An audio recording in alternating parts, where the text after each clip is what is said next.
Bakit? Mas pinakikinggan ng tao siya kaysa ikaw. Gago! That's the truth, Lacson.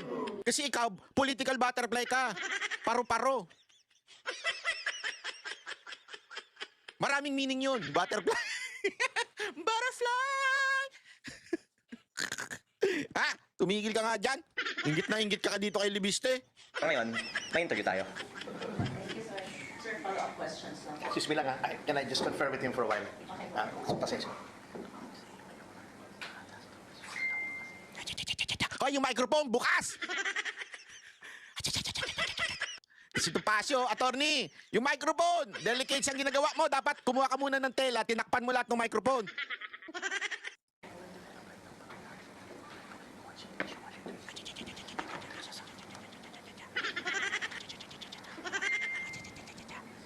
Feeling ko to si Topacio sa hapon to eh. Kasi ganyan mag-usap pa mga hapon eh, bumubulong.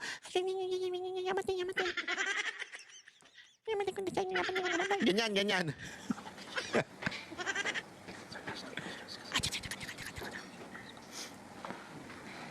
Sorry Sige, let's assume, sorry. As I'm speaking with you right now, the reason why Attorney Topacio told me to look at my phone is there are really threats to me right now. Dahil baka noon hindi alam ng iba ang ibang hawak ko maliban sa Cabral Files. Ang lumabas na sa media ay tip of the iceberg po lamang. At kung ilabas ko lahat ng mga files na hawak ko, maiintindihan ng taong bayan bakit higit pa sa lahat ng ibang mga target, ako ang pangunahing target ng iba't ibang mga personalidad sa nakaraang mga araw at linggo. At the more na inaatake ako, the more na nakikita ng taong bayan na tila may dahilan na nais ng iba na patahimikin ako, at ako naman po ay nakikinig sa payo ni Senator Ping Lacson na wag bara-bara, kaya yung mga hawak kong ebidensya higit pa sa Cabral Files ay hindi ko inilalabas. Pero ang taong bayan na mismo ang pwedeng makakita na tila may dahilan na napakaraming mga personalidad ay umaatake sa akin. Kung ako naman po ay walang hawak na damaging evidence, siguro marami naman pong ibang atakihin nila na lang. O maraming ibang mga talakayan nila na lang. Pero ang dahilan na ang daming mga umaatake sa akin ay sa kadahilanan na ang hawak kong ebidensya ay higit pa sa Cabral Files, at kung ilalabas ko ito, malaki ang magiging consequences nito para sa ating bansa. At dahil sila po ay nagmamonitor sa ating press con ngayon, ako po ay sumusunod sa payo ni Senator Ping Lacson na wag bara-bara. Basta wag nyo akong patayin. Dahil kung papatayin nyo ako, lalabas ang buong katotohanan ng mga ginawa ninyo sa DPWH. Yon! Ginawa ninyo. Sino kayang gumawa nun sa DPWH? Ako, meron akong alam. Yung mga mamatay tao dyan.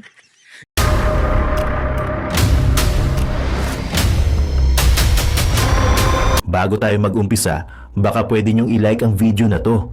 Malaking bagay ang like sa aming mga content creators. Maraming salamat po.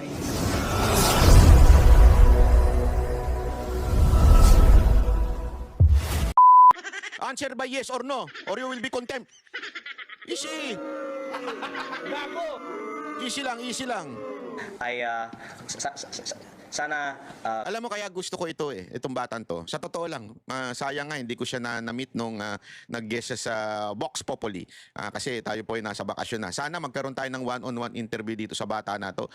Kung meron po kayong sana ma-interview natin to ng one-on-one. Talagang babanatan natin to. At eto, pag-usapan pa natin. gulatin na lang natin sila kung darating ako o hindi. Naku, gulatin. Anong ibig sabihin yan? Ibig sabihin yan, meron siyang, ay, ano ba yun? Meron siyang pasabog, di ba? Yun pala yung GCash ni Anharot to. Kung gusto niyo daw magbigay kay Anharot. Gago. Hindi yan yung ano nung panahon ng Noche Buena ni Banat Bay, di ba? Yung mga binibigyan natin ng Panoche Buena. Babalik ko natin yan, isipin natin. Baka naman ang pwede nating ibalik at si Anharot pa rin ang mag-ano ng bigayan is yung ano pa-Valentine ni Banat Bay yan, para may pandate kayo. Pero, okay, dahil tinanong niyo ako, gusto ko talaga, basta papayagan ako, pupunta po ako. At ako po ay nakatanggap naman po ng imbitasyon. Oops, wait. Take note take note. Take note. Siya nakatanggap ng ng imbitasyon. Pero bakit si Romualdez hindi ini-invite? Lacson, makinig ka ng mabuti. Yung pautot mo, yung dahilan mo, na keso sinasabi mo parliamentary courtesy kaya hindi ini-invite. Ano to? Bakit in-invite nyo si Libiste na isang congressman at si former Speaker Romualdez ay isa na lang ding congressman, ay bakit hindi mo imbitahan? Napapaghalataan tuloy ikaw? Gago! Hindi, di ba? Logic says, the conclusion should be, pareho silang congressman, si Libiste merong i-reveal, kaya mo inimbitahan. Si Romualdez inaakusahan, bakit hindi mo imbitahan para mabigyan ng pagkakataong sumagot? Invitation lang naman eh. Hindi naman pepuwersahin. Kung ayaw, that's what you call parliamentary courtesy. Kung ayaw, wala tayong magawa. Kasi congressman siya, kayo senador, equal branch naman kayo. But the point here is dapat inimbitahan. Ngayon, si Libiste, kung ayaw niyang pumunta, hindi siya pupunta. Pero inimbitahan, di ba? Pero buti na lang din, sabi niya, pupunta siya. Bulagaan talaga to. O, yari, maiit bulaga si Soto dito. Yari tayo dyan. At ako po ay lubos na nagpapasalamat sa mga nananawagan para sa transparency sa paggamit ng pondo ng bayan, higit po sa lahat kay Senate President Pro Tempore Ping Lacson. Dahil yung mga ginagawa niya po talaga ay para sa bayan. Marami pong mga natatamaan sa mga Blue Ribbon Committee hearings na ito. Maraming may gustong Doon sa parte na yon, Kong Libiste, I disagree. Hindi para sa bayan si Lacson. Tigil na natin yan. Para yan protektahan si Romualdez. Oo. hindi na matuloy ang mga Blue Ribbon Committee hearings na ito. At despite all of those who would want to keep the truth from the public, the fact na ipinagpapatuloy pa ni Senate President Pro Tempore Ping Lacson ang mga Blue Ribbon Committee hearings ay isang gandang patuloy. Ba't kaya siya naiiyak, no? Hindi, we have to to understand. Dito, may part dito na medyo pinupuri niya si Lacson. May part dito na kino-compliment niya. I don't think it's an accident kasi itong batang to, pag nagsasalita, nag-iisip. Ibig sabihin, hindi siya bumibitaw ng salita na hindi niya pinag-isipan. Maganda nga dito sa tao nito, hindi to yung barbare. Talantin na nyo, nagpo-post-post siya, iniisip niya, tama ba itong wordings na gagamitin ko? Dito, napakalinaw na pinupuri niya si Lacson pagdating sa dediretso ng hearing. Ang tanong, ito kaya ay seryosong pag-acknowledge? O ito ay sinasite niya si Lacson na dapat mong ituloy kung talagang para sa bayan ka o hindi? Di ba? Na seryoso ang ating gobyerno, lalong-lalo po ang Senado sa leadership po ni Senate President Pro Tempore Ping Lacson para lumabas ang katotohanan sa paggamit ng pondo ng bayan. Sir, can you please clarify kasi sinabi niya about cost? Sir, can you please clarify kasi sinabi po ninyo, basta kapayagan kayo, you will go. Sino po ang dapat magbigay ng permiso po sa inyo? Okay. Ang usapan natin ay initially about the case that I filed on Yusek Claire Castro this morning. But I thank you for bringing up this topic because it is the real issue for public interest now. And I'm going to say some things now for the first time. Unang-una po, mula nung may nakuha kong mga files mula sa DPWH last year, marami ng mga nagsabi sa aking ina and in some cases pati sa akin na gagawan ako ng mga kaso kung ilalabas ko ang mga files na ito. At para sa sarili kong kapakanan, tumahimik na lang po ako. Pero not least because of exemplary role models like Senate President Pro Tempore Ping Lacson, tuloy po tayong nagsasalita at naglalabas ng impormasyon tungkol dito. Ngayon, ang alam ng publiko tungkol sa files sa DPWH at tungkol sa mga DPWH projects ay tip of the iceberg po lamang. The public only knows the tip of the iceberg in terms of the projects currently being investigated by the DPWH. But I hope that the Blue Ribbon Committee hearing led by Senate President Pro Tempore Ping Lacson will increase the public's knowledge of what are really behind these files. And I defer to Senate President Pro Tempore Ping Lacson on doing so because I greatly appreciate also his and even Congress's statement that they will subpoena the Cabral files from the DPWH. And hopefully by doing this in the Blue Ribbon Committee hearing, Dito dapat wala nang atrasan, Lacson ha. Pinuri ka na ng todo-todo dito na ilalabas mo yung Cabral files pagdating sa Blue Ribbon. Oh. Pag nilabas ni ni Libiste, tinanggihan mo Libiste. Congressman Libiste, pagka tumanggi si Lacson ha. Kasi alam mo si Lacson, hindi ko alam kumakabig-kabig yun eh. Oh, magulong kausap yung si Lacson sa totoo lang. Minsan iba yung sasabihin, iba yung gagawin. Kaya nga dapat, Congressman Libiste, yung sinasabi mo na pag-a-appear ka sa Blue Ribbon tapos ikaw ay palalabas sa yung Cabral files, pag hindi ginawa, ibulgar mo. Ha? Ibulgar mo talaga. Huwag kang porket kaibigan ng nanay mo, kakulig ng nanay mo, ay hindi mo ibubulgar kung sakaling pigilan ka ni Lacson. finally malalaman na ng publiko ano po ang laman nito. Pero tinanong niyo po, Kasi masyado nang matagal eh. We want to know the Cabral files. Ano ba talaga, sino ba talaga ang involved dyan? Tell it all. Sigurado kasi ako, pasensya ka na Congressman Libiste kung medyo duda ako. Sigurado kasi ako, napipigilan niya ni Lacson na ilabas. Sana wag ka magpapigil. At kung pinigilan man, sana sabihin mo sa publiko. Or else, para ka na rin kinain ng sistema. Pero ako naniniwalang hindi. Dahil based sa mga karakter mo, mukhang talagang paninindigan mo at tatayuan mo ito kahit anong mangyari. bakit ako maaring hindi makarating sa Blue Ribbon Committee hearing Yan. kahit na ako po ay nakatanggap na ng imbitasyon? Dahil maraming nga pong nagsasabi na huwag kang magsalita at baka kung ano pang mangyari sa'yo. Kaya, So ayan, ito yung dahilan kung bakit siya umiiyak kanina. Kasi naniniwala siya sa sincerity ni Lacson, ako hindi. Pero may mga ayaw magpa-attend sa kanya. At ang sabi nga, baka may mangyari sa'yo. So binabantaan po siya, nayayariin po siya. mga files na hawak ko ay nasa mga USB. At kung may mangyari man sa akin, lalabas ang buong files na hawak ko. Kaya makakaasa po ang publiko na malalaman nila ang katotohanan patungkol sa budget ng DPWH at sa mga proyekto ng DPWH kahit may mangyari sa akin. Oh. Pero kaya ko po sinabi, Kaya yung yayari sa kanya, kahit na anong mangyari, lalabas at lalabas.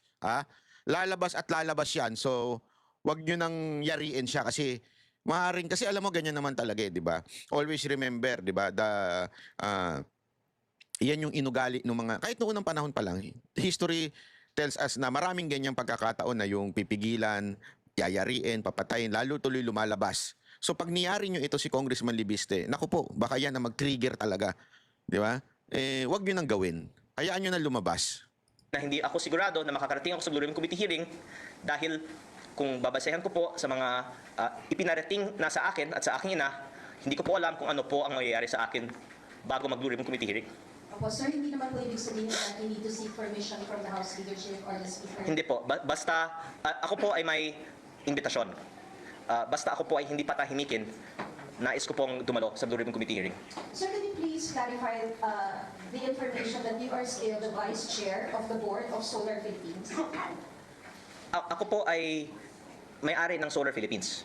Kaya ang kumpanyang itinutukoy, una, yung Solar para sa Bayan, at pangalawa po, ang SP New Energy Corporation, hindi po ang Solar Philippines. Ang Solar Philippines Power Project Holdings Inc., ang holding company ng mga shares ko sa mga ibang kumpanya, kabilang ang minority interest ko sa SP New Energy Corporation.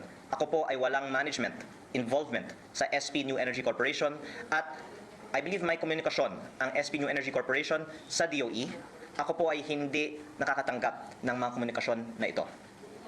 So hindi po kayo involved dun sa... So malinaw yan ha. Yan yung kasi sinasabi ng sekretary na natatanggap nito. Wala ho siyang involvement. Pagka ikaw ay nasa stocks lang at yung sinasabing franchise, ibang ano yon, ibang kumpanya yon. Yan yung inirereklamo niya kasi dinidikit dun sa solar. Sinasabi niya hindi yon, iba yon, ibang kumpanya yon. day-to-day operations ng Solar Philippines? Opo, pero by the way, ako po ay may SALN. Nakalagay po ang shareholdings ko. At ang SB New Energy Corporation din naman po ay publicly listed company sa Philippine Stock Exchange. Kaya, consistent with our advocacy for transparency, nilalabas naman po natin ang aking mga ownership interests sa mga kumpanyang ito. Hindi po ito controlling interest sa SB. Nakita niyo yung pagiging honest niya? Pwede naman niya itago na yun pero inilalabas niya pa rin. Even if wala na ho siya doon, sa kanya yung stocks na lang na maliit at inilalabas niya pa rin. Yung pagiging transparent itong tao na to talagang makikita mo. Pinek. At ako din po ay nag-iingat na umiwas sa mga usapan na makaka-involve sa companies that I have interest in. Pero, in fact, kung ako po ay bibigyan ng pagkakataon ng Kongreso na talakayan din ang mga issue sa power industry, baka 6 na oras po tayong magpe-press con tungkol sa mga anomalya at ang regulatory capture at ang ibang mga sikreto na hindi pa lumabas sa publiko tungkol sa power industry. Pero alang-alang din po sa maraming mga matatamaan kung tayo po ay magkakaroon ng press con po tungkol doon, hindi ko po binubuksan ang mga issues ng power industry. Ito po ay aking sagot lang sa iniiwasan ko nga na talakayin ang mga sektor na may connection sa mga kumpanya na ako po ay may shares in. Opo. Sir, last na lang po. Ang hindi ba sa timeline ng request niyo for a meeting with Senator Lacson, like on this day, kinausap niyo yung mom niyo and then your mom talked to Senator Lacson, etc. Plus yung reports daw that you cried to your mom. Okay. Ito na yung sinungaling si Lacson. 'Di ba sinabi ni Lacson na umiiyak daw si Congressman Libiste sa kanyang nanay. 'Di ba? Ito yung sinabi ni Lacson doon sa press con niya. Ito lilinawin ngayon ni Libiste. Dito, masasabi mong sinungaling si Lacson. Unang-una po, ang sinabi naman po ni Senping ay nag-usap siya sa aking ina. So, hindi naman po ako yung nag-usap in that instance directly kay Senping. At hindi po totoo na umiyak ako sa aking ina. So kita ninyo, hindi niya sinisiraan si Lacson kasi sinasabi pa nga niya, basta hindi nag-usap yung kanyang, ang nag-usap pala ay si Lacson at yung kanyang ina. So whatever they talked about, hindi ko alam yon. But for the record, hindi ako umiyak sa nanay ko. But the other way around, ang nanay ko ang umiyak sa akin.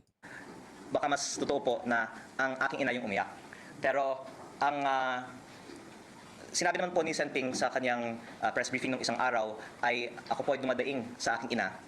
Kung bakit ako ang inaatake kung si Senping din po ay may marami naman din binubunyag. At unang-una dahil si Senping kasi naman ay very senior and highly respected member of the Senate at very well prepared siya sa kanyang mga binubunyag. Yung unang nabanggit ni Senping ay ang karamihan ng mga miyembro ng 19th Congress ay may mga insertion. Nung nabanggit niya yun, maraming mga nagalit, pero yun ay totoo. Kaya saludo po ako sa kanya, kahit po maraming mga natamaan, sinabi niya ang totoo. Tapos nabanggit din niya na at least 5 cabinet secretaries and even some undersecretaries have allocables. This is in the Cabral files. I am corroborating what Senator Ping Lacson has said. And yun po ang konteksto bakit sinabi ko sa akin na bakit ako ang inaatake pero si Senping hindi. Kasi syempre lahat ng mga tao takot kay Senping eh. Nagigets ninyo? Ang sinasabi ni Lacson, grabe no? Iba talaga ito si Lacson. Sabi ko sa inyo, iba karakas ito ni Lacson eh. Sabi ni Lacson, umiyak daw siya sa kanyang nanay dahil daw, bakit noon daw ay, nung ganun daw si Lacson nung bata siya na congressman o senator, inaatake. At ngayon, ganun din na ginagawa sa kanya. Parang pinalalabas ngayon ni Lacson na inaangat niya yung sarili niya na ako, senior na ako sa ganyan. Yung mga ganyang atake, sanay na ako sa ganyan. Ginawa rin nila sa akin yan sa pagiging tuwid ko. Yun yung punto nung kanyang press con tungkol kay Libiste. Parang sinasabi niya, ako nadanasan ko na, ikaw papunta pa lang, pauwi na ako. Nakatulog na ako. Parang ganun ang dating. Ang sinabi talaga ni Libiste, tingnan ninyo yung sinasabing bakit si Lacson hindi binabanatan o mas binabanatan ako kaysa sa kanya with the same issue, not on the past issue. Same issue, ibig sabihin about the Cabral files. So sinasabi niya, ako nagsabi na may Cabral Files. Si Lacson, sinabi rin niya na nakita niya yung Cabral Files. Pero bakit ang binabanatan ako at hindi si Lacson?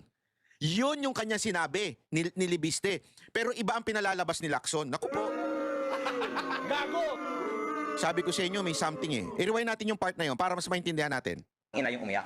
Pero ang sinabi naman po ni Senting sa kanyang press briefing ng isang araw ay ako po ay dumadaing sa aking ina kung bakit ako ang inaatake kung si Senting din po ay may marami naman din binubunyag at unang-una dahil si Senting kasi naman ay very senior and highly respected member of the Senate at very well prepared siya sa kanyang mga binubunyag. Yung unang nabanggit ni Senting ay ang karamihan ng mga miyembro ng 19th Congress ay may mga insertion. Nung nabanggit niya yun, maraming mga nagalit, pero yun ay totoo. Kaya saludo po ako sa kanya, kahit po maraming mga natamaan, sinabi niya ang totoo. Tapos nabanggit din niya na at least 5 cabinet secretaries and even Ito yung comparison nun. Ito yung sinasabi niya na bakit si Lacson hindi inaatake ng katulad dun sa akin, meron din naman binunyag si Lacson. Yun yung context. Yung sinasabi ni Lacson, yung, hindi, kasi nung kasaysayan, ako din ay inaatake nung ako'y baguhang congressman ni senador, ay ganito, hindi pala congressman, senador. Senador, ganito ako noon, at nakayanan ko, kaya bilang may payo ako kay Libiste. Bida? Bida ka? Gago! Ikaw na talagang kataas-taasang pinakamagaling at pinakamalinis dyan sa Senado? Gago! Yun yung punto niya dun eh. some undersecretaries have allocables. This is in the Cabral files. I am corroborating what Senator Ping Lacson has said. And yun po ang konteksto bakit sinabi ko sa akin na bakit ako ang inaatake pero si Senting hindi. Kasi Yun. lahat ng mga tao takot Yun kay ang Senting konteksto. Kaya ang Diba? isa naman na nabanggit ni Senting sa kanyang press briefing, which I'm thankful for his example, is nung siya naman po ay nagsimula din, marami naman din po ang mga umatake sa kanya, pero he persisted and I gain inspiration from his example. But hindi po karakter ko na umiyak sa aking ina. Baka umiyak ako sa mga interviews nyo kasi ang mga katanungan ay tungkol sa aking ina. Dahil actually, yung ikinalulungkot ko ay the fact na yung aking ina ay nasa-stress dahil sa akin. At ang payo niya sa akin... Alam mo, I can identify with this guy. Sa totoo lang, sabi ko nga sa inyo marami naman din sa tao, kayo rin na nanonood, sigurado ako, you can take it. Di ba? Accusation, bashing, you can take it. Or di kaya naman problema sa buhay, kunwari, financial problem, you can take it. Pero when you see your parents or loved ones crying, suffering, dun ka ngayon maiyak, not because you cannot or you do not have the strength, pero dahil sa nakikita mo na nasasaktan yung mahal mo sa buhay. Whether it's your wife, girlfriend, boyfriend, or di kaya yung parents mo, pag sila na ang umiiyak, sila na ang naapektuhan ng problema, dyan ka na ngayon tatamaan. Dyan ka na ngayon iiyak. Yan yung sinasabi ngayon ni Libiste. Not because na ayaw niyang gawin, not because nanghihina siya, hindi. Dahil nga, nasasaktan yung kanyang nanay. Ang ganda-ganda naman po ng aking buhay, bakit ko kailangan na magsalita pa tungkol dito? Yun. Alam nyo, kabaliktaran nga ang sinasabi ni Yusek Claire Castro na Kabaliktaran. gumana ako ng pera Yun. sa mga transaksyon sa gobyerno. Yung ginagawa ko ngayon ay wala akong financial benefit. Malaki ang nawawalan sa akin financially dahil dito. Pero ang sana nakikita ng publiko, ang importante sa akin ay hindi ang sarili kong kapakanan o financial interest, kung hindi ang paglalabas ng katotohanan. We are with you, sir. Kaya sana Congressman Libiste, if you're watching this, I will dedicate my life and my blog in pursuing na mailabas mo talaga yung Cabral Files and pursuing transparency sa Congress. Kasi alam mo, tangina, nakakasawa na eh. Sorry nakapagmura ako, Congressman Libiste Nakakasawa na talaga eh. Sigurado ako marami sa ating kababayan, lalong-lalo na sa OFW na napapakamot ulo na lang eh. Kasi marami sa ating mga Pilipino, manhid na. Parang naka-anesthesia. Totoo. Kasi kayo mga OFW, nararanasan niyo yan. Sa mga bansang tinitirhan ninyo. Di ba? Nararanasan ninyo ang kahit papaanong tuwid na gobyerno. Kahit papaano. Of course, there will be no perfect government. There's no such thing as perfect government. Walang perfectong government. Pero sa atin, sad-sad, malala. Talagang ang normal, magnakaw ka. Ang normal, kumita ka pagka government official ka. Hindi normal yung maging tuwid ka at maging katulad ka ni Libiste. Kaya nga ngayon, pinupuna siya eh. At ito nakakainis kayo mga putang inang media kayo dyan. Napukin ang ina ninyong mga media. Ha? Sumasama pa kayo dun sa mga pukin ng inang mga pinklawan at mga makakaliwang terorista para usigin yung ganito dahil iisipin nyo, Duterte siya. Tarantado kayo mga pukin ng ina ninyo. Hindi dahil Duterte siya, wala akong pakialam kung sino tamaan ng kanyang revelasyon. Wala akong pakialam as long as we have a transparent government, honest government. Nakakasawa na eh. Kaliwat kanan ang nakawan, kaliwat kanan ang panguusig sa mga kalaban sa politika. Di ba recently nga yung kay Tebes na-dismiss? Bakit? Tandaan ninyo ha, ano to? Binayaran ni Tebes yung judge? Napaka-imposible. Tandaan ninyo ang nasa kapangyarihan ngayon, lahat ng kalaban niya. Bakit ganun? Again, hindi ko kinakampihan si Tebes. I'm not saying Tebes is a good man. That's not my point. My point here, I know, noon pa, di ba sinasabi na namin mga banateros yan, pinuna nga kami, siguro dahil ano kayo ni Tebes, bla bla bla. Hindi, kasi nakikita namin yung mga maling ginagawa ng DOJ at that time. Yun ang pinupuna namin. Hindi kung malinis ba si Tebes o ginawa niya ba yan. Obvious na obvious eh. Bakit? Whether kaibigan mo, kalaban mo, yung tao na inuusig na alam mong mali ang ginagawa ng DOJ at that time, under Remulla, maiinis ka. Bakit? Kasi pwedeng i-apply yan. Kaya nga tingnan nyo, tinesting. Tinesting yan kay Bantag, kay Tebes, ginawa kay Pastor, eventually kay Pangulong Duterte. Kasi may testing eh. Kaya nga sa akin, it's not the person. It's the way they handle yung mga kalaban nila sa politika. Masama ho yun. Bakit? One day, pag ikaw na kalaban, yayarin ka. Tingnan nyo. Etong si Libiste, dahil may mga ginagawa siyang paglalabas, tingnan mo, kakasuhan ng sekretary ng DOE, kinasuhan sa DOJ. Kung talagang may utos na naman si Marcos, oy, pigilan nyo yan, putang ina ninyo, pag di nyo pinigilan yan, yari kayo. Sigurado ko, hanggang DOJ, madadali itong batan to. Again, I'm not saying gano'n ang magiging final result, ha? Ang akin lang, dapat we have an integrity in the judicial system in our country. Integrity with these government officials. Kasi ngayon, ano ginagawa? Kay former Senator Revilla, eto na naman sila. Kung ano-ano na naman ang kaso. Tapos eventually madidismiss. Pagkatapos yung siraan, yung reputasyon ng tao, kasi reputation is everything sa mga politiko. Kahit na sabihin natin na-acquit itong si Tebes, di ba? Yung reputation niya sinira na, dinurog na.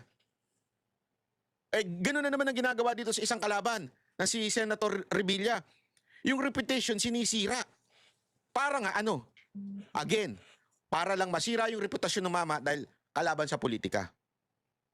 Now, if we were not going to talk o hindi tayo magsasalita at lalaban dito, gagawin yan at aabot yan sa mga taong alam nating matitino tulad nito ni Congressman Libiste. Magkakadikit yan eh. Laging ang mindset nito mga putang inang nasa gobyerno na to, basta kalaban, kasuhan. Whether maano sila, makunbik o hindi, basta sirain ang reputasyon, kasuhan. And ako, nagpapasalamat ako sa judicial system natin dahil kahit papaano, ay talaga namang naninindigan pa rin sa katotohanan. Hindi nagpapa-impluensya sa politiko. Marami pa rin namang matitino kahit papaano. Yun lang po. Gusto ko lang sabihin. Pero ang dahilan po na nalulungkot ako ay dahil maraming kumakausap sa aking ina at nasistress siya at pinapayuhan niya ako na tumahimik na lang. Pero dahil sa aking conviction na dapat lumabas ang katotohanan, pinagpapatuloy ko pa ito. Pero sana wag na pong ma-stress ang aking ina. Yun lang. So sir, That's why I love this guy. Oh, totoo. Hindi yung pagmamahal ni Lacson sa kanya. Iba yun. Pinuri ni Lacson to eh. Hindi yun. Diba? Ibang pagmamahal yung akin yung I love this guy because mama's boy siya. And I'm proud. Sabi ko nga sa inyo, mama's boy ako eh, di ba? I'm proud kasi yung mga pinalaki ng nanay, yan po yung meron talagang yung mapagmahal sa bayan. Alam mo yun? Hindi ako nagbibiro kasi eto, lagi ko itong sinasabi at sasabihin kong paulit-ulit sa inyo. Ang taong hindi marunong magmahal sa kanyang magulang, hindi yan makakapagmahal ng tama sa kanyang asawa. Ang taong hindi makapagmahal sa kanyang asawa ay hindi makakapagmahal ng kanyang bayan. Tandaan niyo yan. It's always the small or the immediate relationship. Kasi you have a relationship to your country as a citizen. Kung hindi mo kayang mahalin yung sarili lang na pamilya, lalong-lalo na yung magulang na nagbigay ng lahat sa'yo. As a matter of fact, without them na na ibinigay ang kanilang mga cells, hindi ka mag-exist. Di ba? Hindi mo kaya mahalin kahit hindi naman sila perpekto eh. Totoo, walang perpektong magulang. Kung may perpektong magulang, kinuha na ni Lord. Walang perpekto, pero kung hindi mo sila kayang mahalin, malabo kang makapagmahal ng ibang tao. Yung jowa mo, asawa mo. Bakit? Sila nga hindi ka lumaking kasama sila eh. Nagkita-kita na lang kayo, ilan taon na kayo, tapos sasabi mo, I love you. Ulul. Di mo nga masabi sa magulang mong mahal mo sila, I love you dun sa ibang taong hindi na-meet mo lang nung 20 years old na. Hindi mo alam ang buong background yan. Mas lalo naman, kung hindi mo kaya mahalin ang asawa mo, hindi mo kaya mahalin ang bayan mo. Bakit? Yung sarili mo ng asawa, niloloko mo, bayan mo pa kaya. Di ba? Gago! Di ba, Senator ano? Agoy! Tuloy. Handa na baka mas totoo na yung aking ina ang umiyak. So, did she try to Senator Lacson or pag kayo nag-uusap? Hindi siguro kasi I think text naman sila nag-communicate eh. Pero, Pero kung kayo nag-uusap, sir, umiyak siya sa... hindi naman ko masasabi yan. Pero, basta, yung nanay ko, yung mas naaapektuhan kaysa sa akin. Kasi, ako po ay, nabanggit ko naman din sa ibang interview, mahirap na kalaban. Dahil binenta ko ang aking kumpanya, kaya wala akong kailangang proteksyonan, wala po akong asawa o anak, at wala akong kailangan na pera galing sa gobyerno.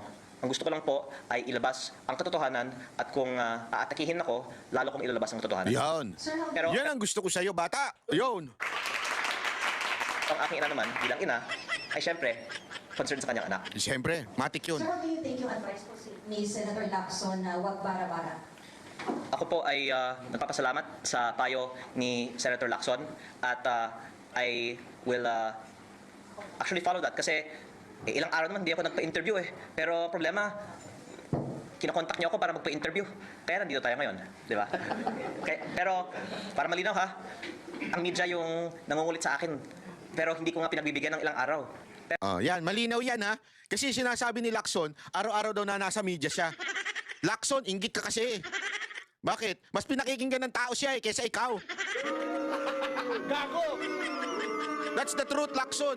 Kasi ikaw, political butterfly ka. Paro-paro.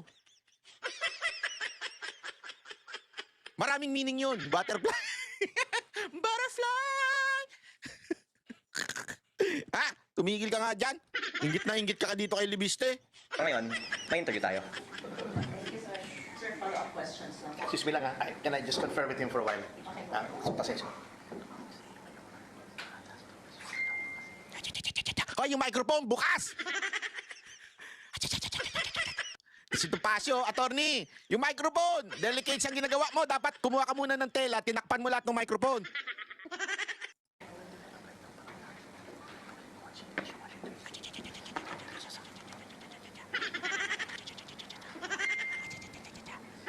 Feeling ko to si Topacio sa hapon to eh. Kasi ganyan mag-usap ang mga hapon eh, bumubulong.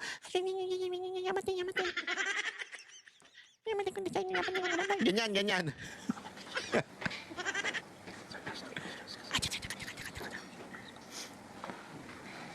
Sorry ah. Sige, let's assume sorry. As I'm speaking with you right now, the reason why Attorney Tomas told me to look at my phone is there are really threats to me right now. Dahil baka noon hindi alam ng iba ang ibang hawak ko maliban sa Cabral Files. Ang lumabas na sa media ay tip of the iceberg po lamang. At kung ilabas ko lahat ng mga files na hawak ko, maiintindihan ng taong bayan bakit higit pa sa lahat ng ibang mga target, ako ang pangunahing target ng iba't ibang mga personalidad sa nakaraang mga araw at linggo. At the more na inaatake ako, the more na nakikita ng taong bayan na tila may dahilan na nais ng iba na patahimikin ako, at ako naman po ay nakikinig sa payo ni Senator Ping Lacson na wag bara-bara, kaya yung mga hawak kong ebidensya, higit pa sa Cabral files, ay hindi ko inilalabas. Pero ang taong bayan na mismo ang pwedeng makakita na tila may dahilan na napakaraming mga personalidad ay umaatake sa akin. Kung ako naman po ay walang hawak na damaging evidence, siguro marami naman pong ibang atakihin nila na lang. O maraming ibang mga talakayan nila na lang. Pero ang dahilan na ang daming mga umaatake sa akin ay sa kadahilanan na ang hawak kong ebidensya ay higit pa sa Cabral files, at kung ilalabas ko ito, malaki ang magiging consequences nito para sa ating bansa. At dahil sila po ay nagmamonitor sa ating press con ngayon, ako po ay sumusunod sa payo ni Senator Ping Lacson na wag bara-bara. Basta wag nyo akong patayin. Dahil kung papatayin nyo ako, lalabas ang buong katotohanan ng mga ginawa ninyo sa DPWH. Yon. Ginawa ninyo. Sino kayang gumawa nun sa DPWH? Ako, meron akong alam. Yung mga mamatay tao dyan. Yung merong sa kasaysayang na mamamatay tao.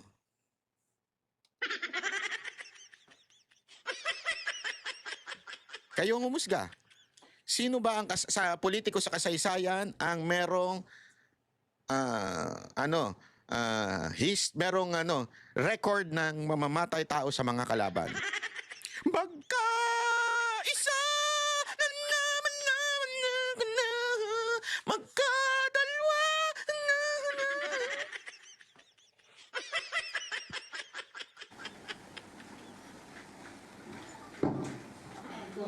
Kasama ko ron, huwag niyo rin akong patayin, ha? Ay, wag ka sumama. Huwag mo na sabihin yun, baka mamaya madamay ka. Nasa na siguro yung USB. Alam mo, Congressman Libiste, kung kanino may patatago yung USB mo, alam ko kung kanino. Joke lang! Hindi ako na nga, nagkakatuwaan ko lang yung ating kaibigan. Pero siya ang maganda magtago ng iyong USB. Tama, mali? Merry Christmas to you. Happy New Year, Ma'am. Going back lang dun sa filing po ninyo today, if you can also comment on the statement of Yusek Claire, she's saying, ang source ng human ay pagbebenta ng company na may franchise ay galing kay Ombudsman Remulla, pero hindi niya sasampa ng kaso ang Ombudsman dahil itingalan niya ito at kaibigan ng nanay niya. Kakasuhan pa niya ako dahil sa hindi ako kaibigan ng nanay niya at hindi niya ako ginagalang. Can we say that the statements of the Ombudsman are basis and not maligning, while my statements sourced from the Ombudsman are not in the Bible? I think my words speak for itself. Iginagalang ko po si Ombudsman Boying Remulla at si DOE Secretary Sharon Garin, at totoo po na sila po ay mga kaibigan ng aking ina. That's why you're not filing cases against Well, Mas komplikado doon. Sumagot na lang si Yusek Claire Castro sa korte.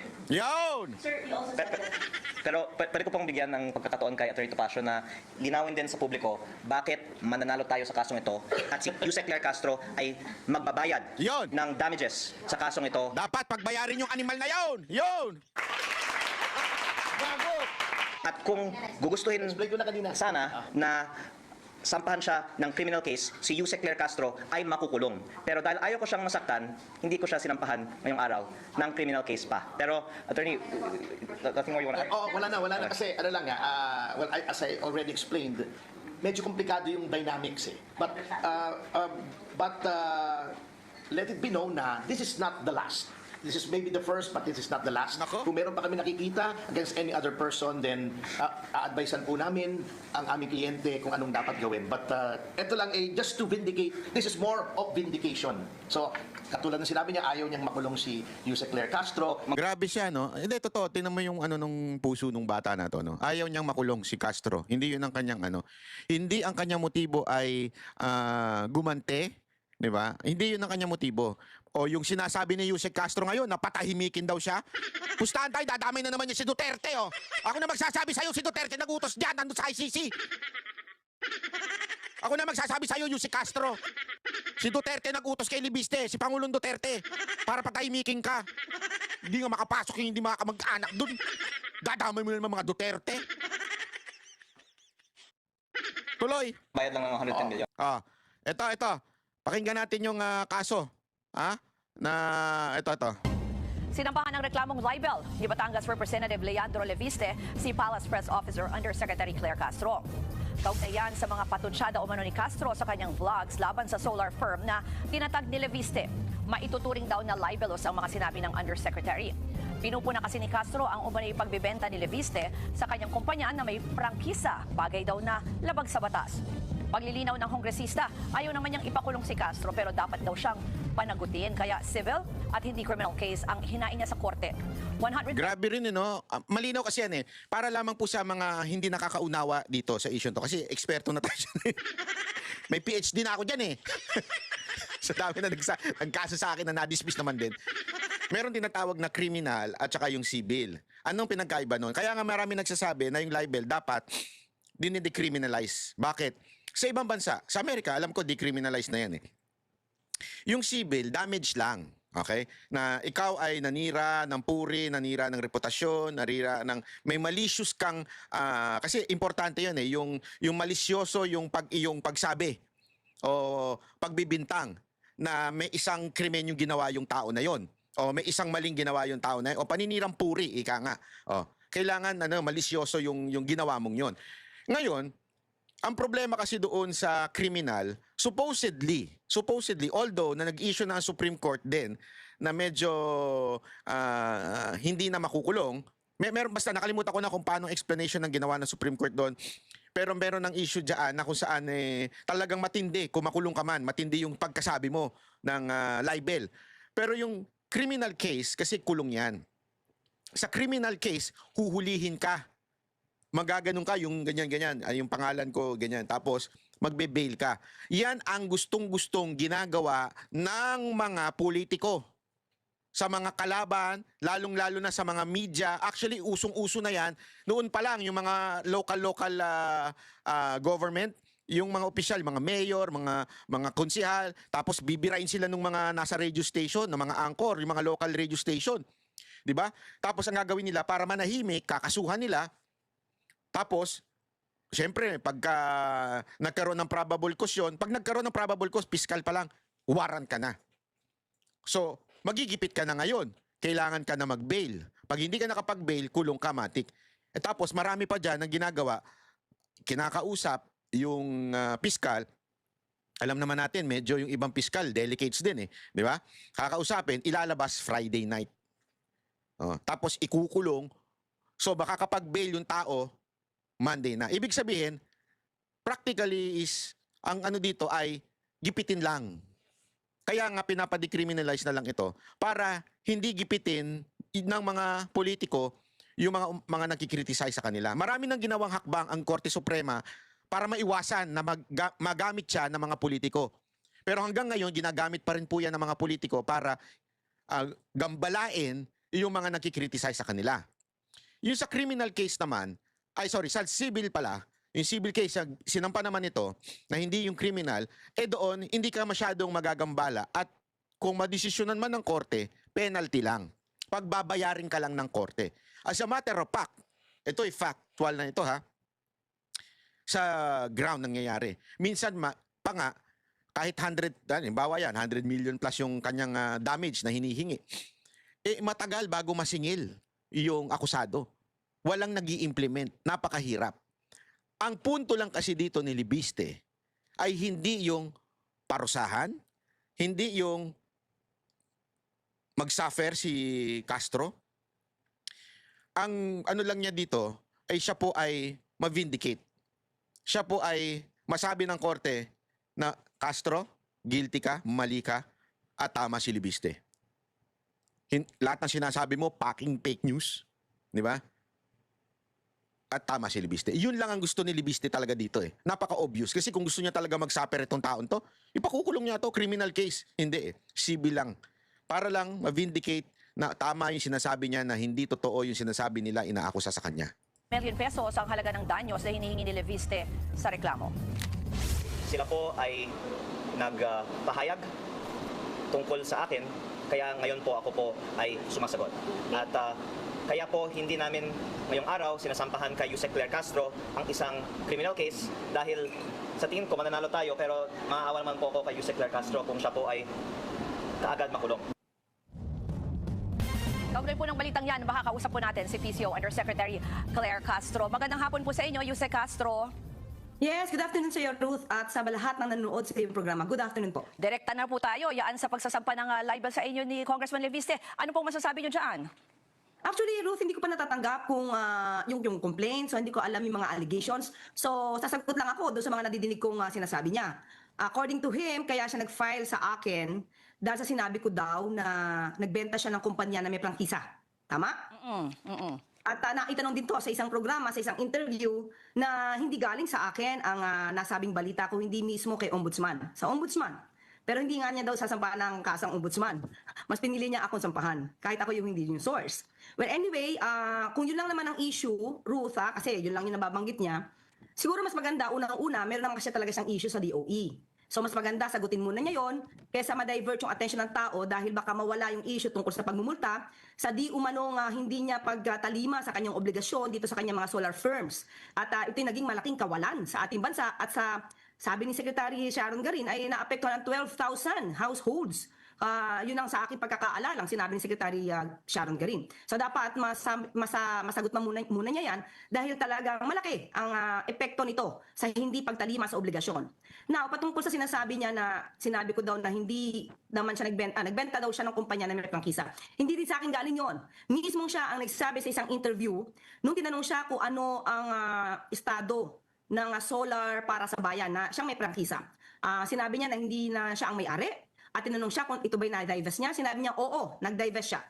So hindi sa akin galing na nag-divest siya ng property or rather ng kumpanya na may prangkisa, kung hindi galing mismo sa kanya. Na makikita naman yan sa mga interviews niya.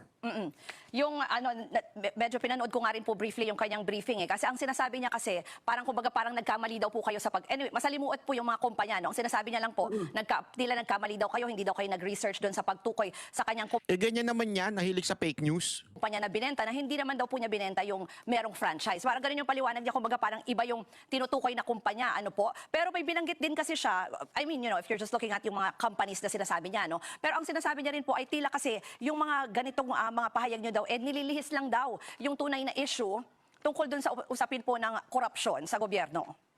Ruth, hindi naman sa atin nanggaling yung issue na to. Nagsimula ito, Biglang kabig, hindi daw nanggaling sa kanya. Oo, hindi nga nanggaling sa'yo, pero yung akusasyon, nanggaling sa'yo. Ikaw naman, Ombudsman, sa kanyang programa.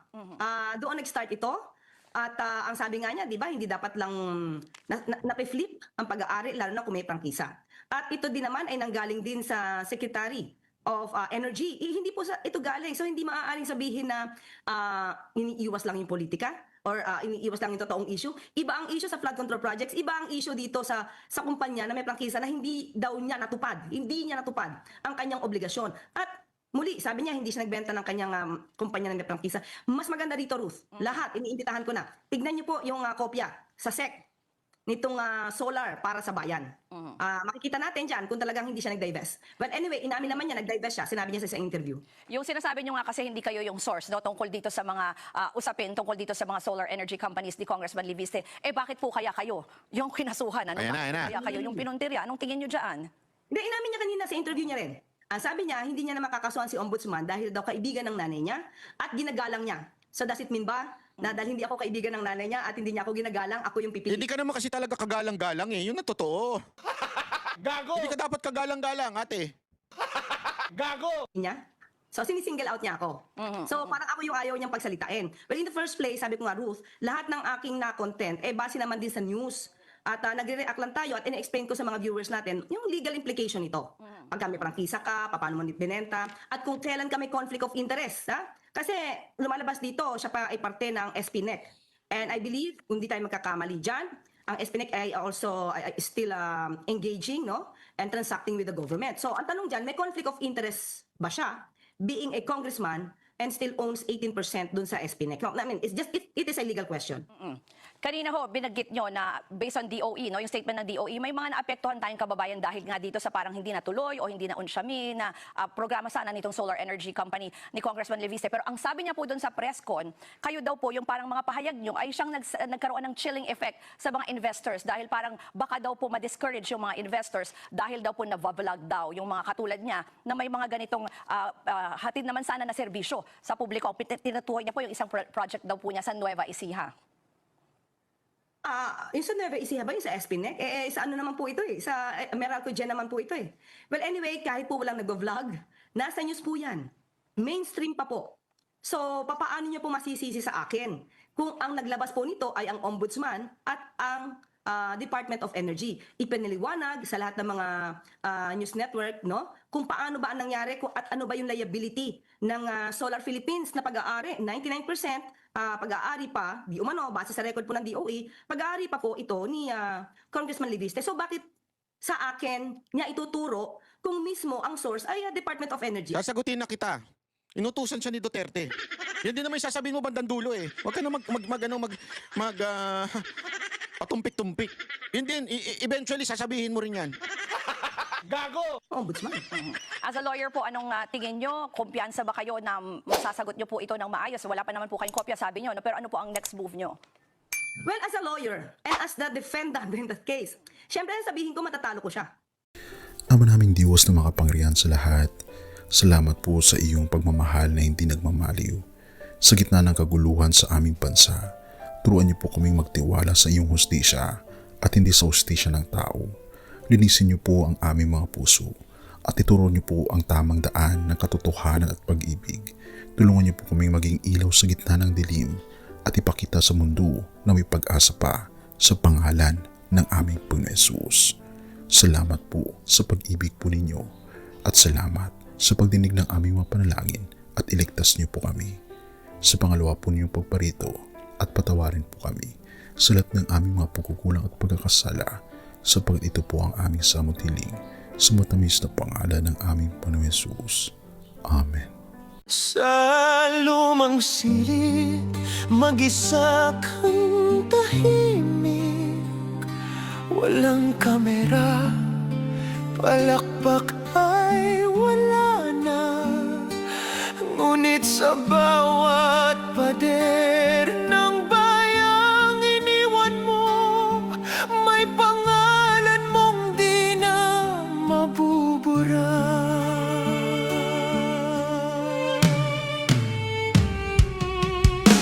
Minsan kang naging balikat ng mahihina, kalaban ng takot, kakampi ng asa.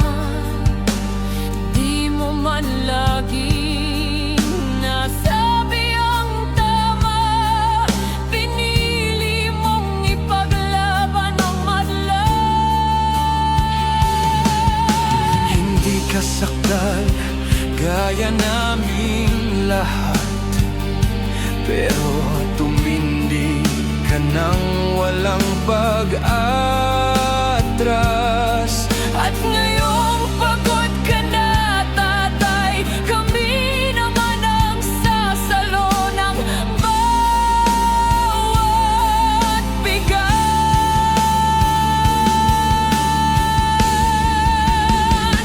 Hanggang sa dulo, ikaw ay mahal.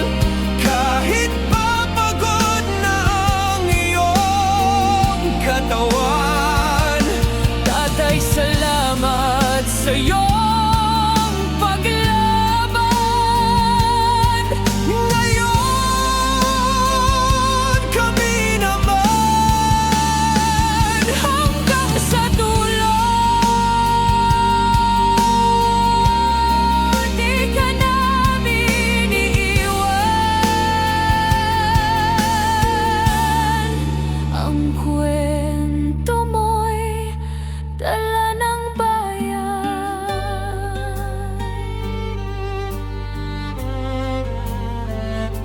Tahimik ka na sa mga batikos, wala nang tugon, wala nang galit.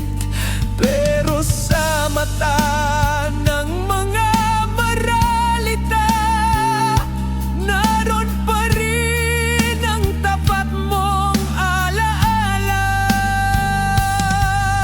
Marami mang di nakaintindi, marami pa rin ang di nakakalimot. At ngayong wala ka ng kapangyarihan, tatay, Ang magtatanggol sa'yo ay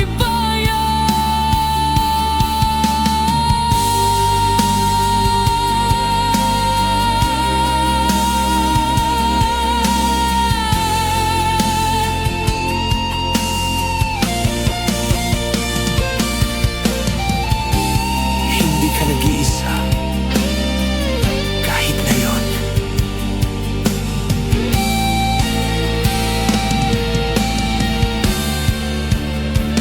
hanggang sa dulo, tangan ka pa rin Sa puso ng batang minsan mong pinagkain. Hanggang sa dulo, di ka nag-iisa. Ang dasal ng bayan ay sa'yo pa rin. Katay kami naman ang lalaban sa ngalan mo, sa alaala mo. Hanggang sa dulo. Dalangin ka ng puso ng masa.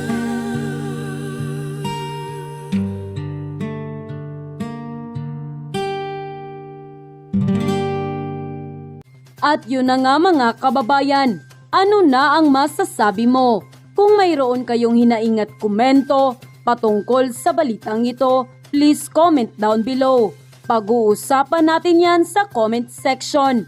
At kung nagustuhan nyo ang video, ay huwag kalimutang mag-like at i-share na din para mas marami pang makaalam at umabot ito sa marami sa ating mga kababayan. Maraming salamat po. Mabuti pa ang sardinas, may label. Eh tayo, wala. Oo nga pala. Nay, ito na yung bayad ko sa isa, ano? O, kunin mo yung isa. Isa muna, iyan, no? Tapos, isa pa, di ba? 4 dapat na sardinas, eh. O, yan. 3 na. Pang-4 na sardinas. O, okay na.